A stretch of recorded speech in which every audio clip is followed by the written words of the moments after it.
ئێستا ئەو 41 کەسەیە کراوتنە گرێبەست لەسەر میلاشی وەزارەتی پەروەردە لە پارێزگای دوو.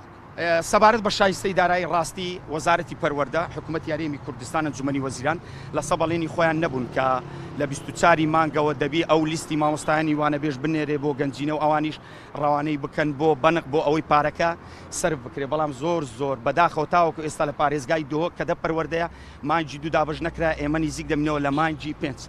بەڕاستی پێتان بڵێم یعنی وەزارەتێکی گەورە و گران کە پێگای هەر وڵاتێک لەسەر پەروەردەیە، یعنی پەروەردەوە بەڕێوە ناچێت. تۆ مامۆستا بە شایستەی دارایی تۆ حسابی دامەزراندنی لۆنەکەی، دواتریش لەملا دامەزراندن هەبی. یعنی ئەوەی ئێستا من باسی دەکەم کە 41 کەسە ئەوە ئاشکرا بووە لە ڕێگای چەند کەسانێکی دڵسۆز هەزاری وا هەیە.